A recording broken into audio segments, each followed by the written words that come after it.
I mentioned this show in my season 2 finale of Ryan Animation Reviews on SpongeBob and how I hated it, so here's a quick episode. Once again, another show that I plan on giving its own Ryan Animation Review someday. Basically put its 6 characters living in the same house together, all are family members and are all abusive to each other. The theme song even says, "I guess you're stuck with me because we're family." I hate this show. So I picked the one where Cheese is at her worst. So in this one, she fakes having amnesia just so that she could be popular and manipulate her family. Include forcing them to make a fancy dinner and not allowing a bite of it because Cheese only took one bite. And then the answer to stop an asshole is to be a bigger asshole, with the gang faking a music video. Oh, and the doctor is fine with Quinn saving people's lives for his own selfish gains.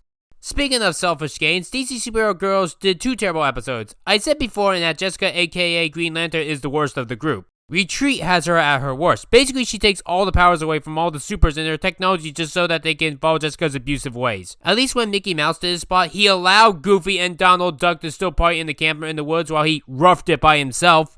Here, they don't get a say in Jessica's abuse. And also, Jessica turns Ivy evil again, and in the episode, only the boys suffer, including the male Green Lantern to be trapped by the end of the episode. DC Superhero Girls also did a Renaissance episode. And this is the first cartoon in history to do the worst dragon world building than My Little Pony. Also, it has a terrible lyric of not rhyming. I tell thee a tale of 2 princesses fair, who showed up totally late, but it's okay, we don't mind. If Piggy and the Brain can fucking rhyme, then you should be able to as well. Big cheese. It rhymes with ease. Big cheese. The word should have been care. Like, they're not even self-aware of them not rhyming. Kara, I don't get why she's in this episode. She literally states she's here only for turkey legs and making fun of geeks. The former ends up as a DeviantArt fetish, and the latter makes me think that Lauren hates the people that made her famous. It's not like there was a fandom that had conventions and such and tons of love that Lauren started now resents.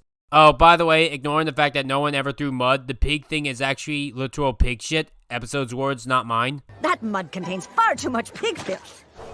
Pig filth? You know, for how much Ren and Stimpy gets criticized for gross out, at least they never had literal shit.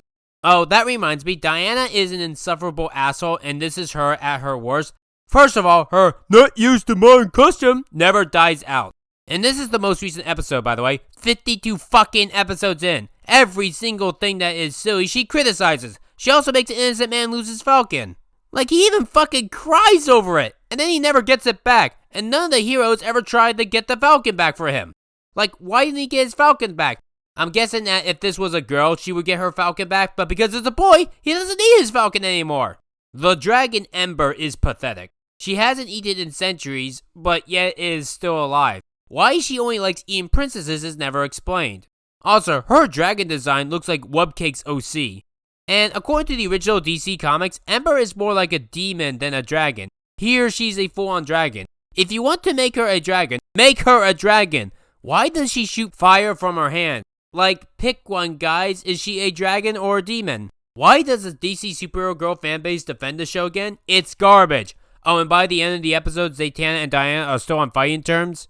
Meaning that Diana, who was supposed to learn a lesson, didn't learn a goddamn thing, so that the episode was completely useless. You could argue that Kara also has this exact same problem with her calling everyone nerds. But this was meant to be Diana's episode. And yet she's as awful as anyone who loves this show. But seriously, the DC Superhero Girl fanbase is awful. The DC Superhero Girl fanbase is that hostile group on the internet that you hate to hear mentioned.